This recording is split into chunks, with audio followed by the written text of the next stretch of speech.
नमस्कार, मैं धीरज चार हूँ। इस वक्त आप 90 डिग्री देख रहे हैं। हरियाणा विधानसभा के 9 महीने बीत जाने के बाद सिरसा से पूर्व विधायक गोपाल कांडा के एक बयान से पूरे हरियाणा में सियासत दोबारा से गर्मा गई है।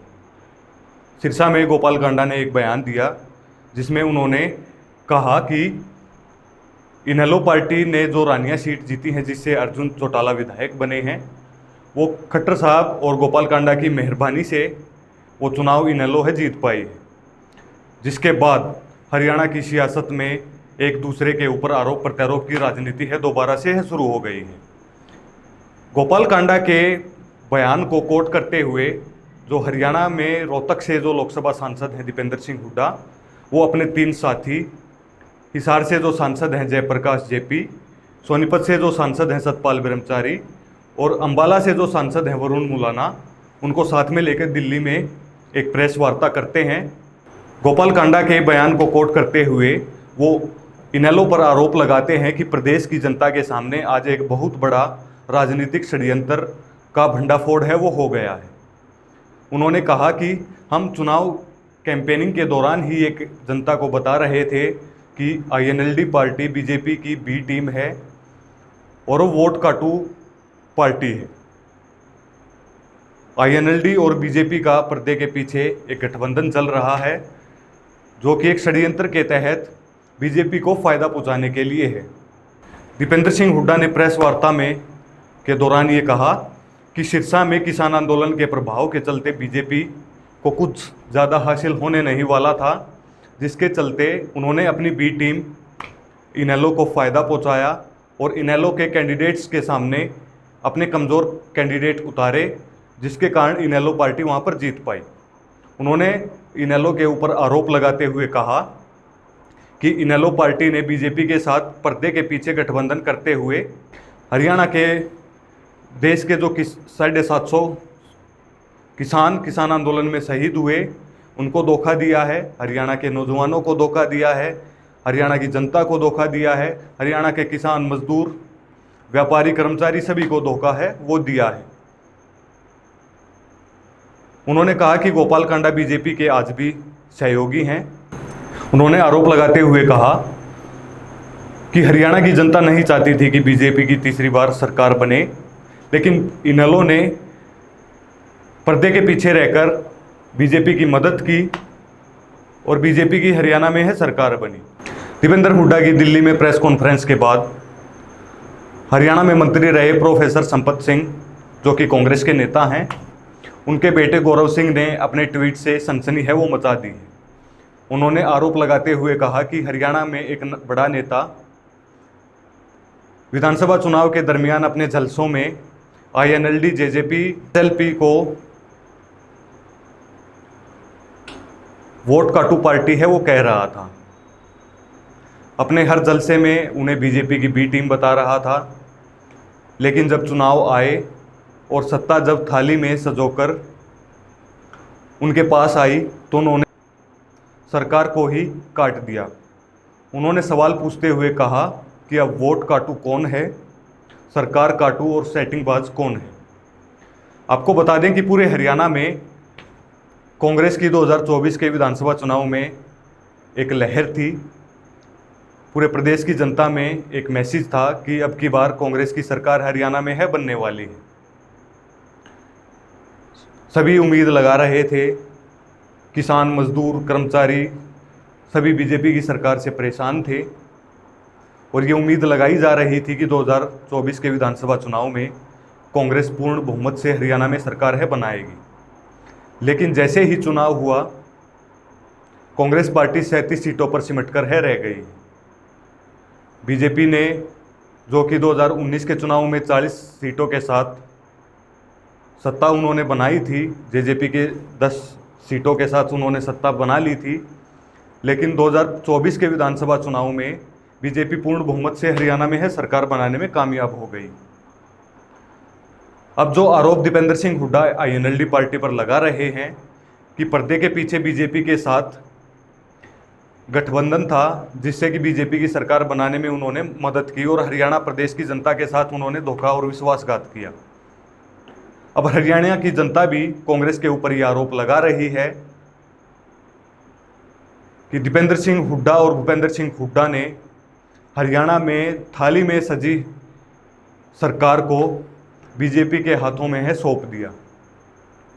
कुछ लोग तो ये भी कह रहे हैं, हरियाणा की हर बैठक में ये चर्चा है कि जो मुकदमे भूपेंद्र सिंह हुड्डा पर चले हुए हैं उनसे बचने के लिए बीजेपी के साथ सेटिंग करके दीपेंद्र सिंह हुड्डा और भूपेंद्र सिंह हुड्डा ने तीसरी बार हरियाणा में पूर्ण बहुमत से बीजेपी की सरकार बनाने में उनकी है मदद की। चलिए इस आरोप को कि आईएनएलडी पार्टी ने बीजेपी की पर्दे के पीछे मदद की, इसको सच भी मान लिया जाए। आईएनएलडी पार्टी को कुल 2 सीटें हैं वो जीती है, जबकि बीजेपी पूर्ण बहुमत से 48 सीटों पर है वो सरकार बना गई है। जिस 3 सीटों का आप जिक्र दीपेंद्र सिंह हुड्डा कर रहे हैं उसमें एक सीट उनके जो नेता है वो कांग्रेस के खाते में वो सीट इलाहाबाद की गई है, खुद अभय सिंह चौटाला है वो हार गए थे। लेकिन हरियाणा की जनता के सवालों का कांग्रेस पार्टी ना तो अभी तक जवाब दे पाई है। क्या दीपेंद्र सिंह हुड्डा ने उस प्रेस कॉन्फ्रेंस में ये जवाब देना नहीं चाहिए था कि जो 29 विधायक जो हरियाणा में 2019 में कांग्रेस पार्टी के जो जीते थे उन सीटिंग विधायकों को कांग्रेस ने जो टिकट दी उसमें से अधिकतर जो विधायक हैं वो चुनाव हार गए। उस एंटी इनकम्बेंसी के चलते जो लोग विधानसभा जहाँ से वो जीत कर के आए थे उन विधानसभा के लोग उनसे नाराज़ थे, लेकिन कांग्रेस पार्टी अपनी आंखें हैं वो बंद कर चुकी थी। कांग्रेस पार्टी जो सर्वे का दावा करके टिकट देने का जो आधार है वो कह रही थी, लेकिन उस सर्वे के आधार पर अगर टिकट देते तो कांग्रेस पार्टी उस जो विधायक जो अगर सीटिंग विधायक हैं उनकी टिकट अगर काट दी जाती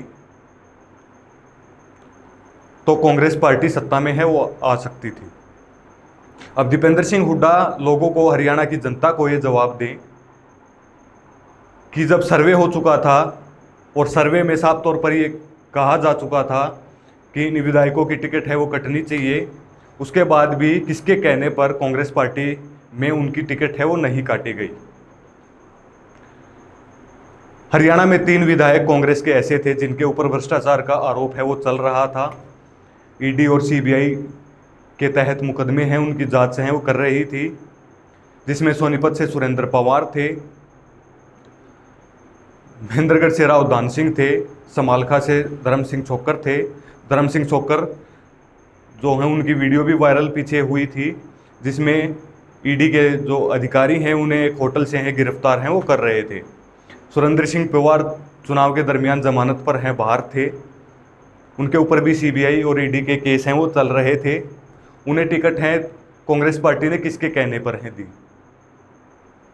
जिन जिन विधानसभा चुनाव में दीपेंद्र सिंह हुड्डा खुद ये वादा करके आए थे कि अब की बार चुनाव में फॉर्म है वो उल्टा वापस करवा के आए थे, उस विधानसभा चुनाव में टिकट है वो नहीं काटी गई, जिसके बाद उन विधानसभा सीटों में कांग्रेस पार्टी को हार का है सामना करना पड़ा। भाद्रगढ़ इस चीज़ का उदाहरण है।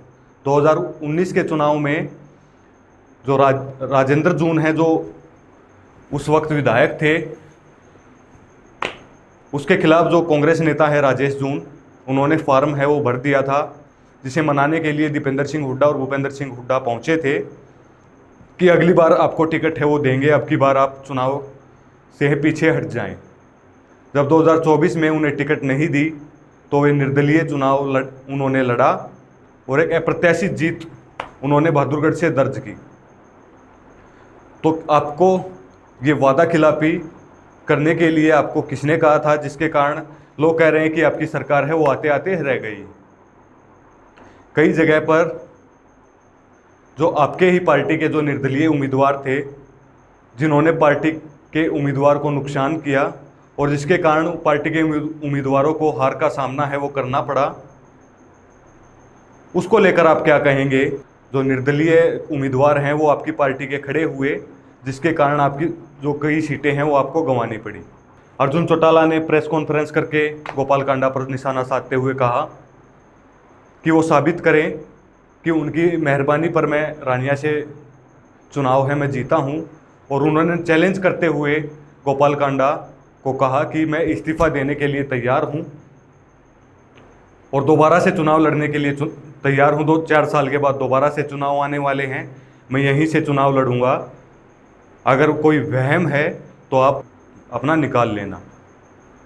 तो ऐसे में गोपाल कांडा के उस बयान के बाद हरियाणा की सियासत है वो दोबारा से गर्मा गई है। लेकिन फ़िलहाल बहुमत से हरियाणा में बीजेपी की सरकार है और आज हरियाणा की कैबिनेट मीटिंग भी चंडीगढ़ में है, जिसमें नायब सिंह सैनी 9 महीने का उनका जो 2.0 कार्यकाल है उसकी समीक्षा सभी विधायक और मंत्रियों के साथ करेंगे और 9 महीने की इस सरकार का फीडबैक है वो लेंगे। शुक्रिया।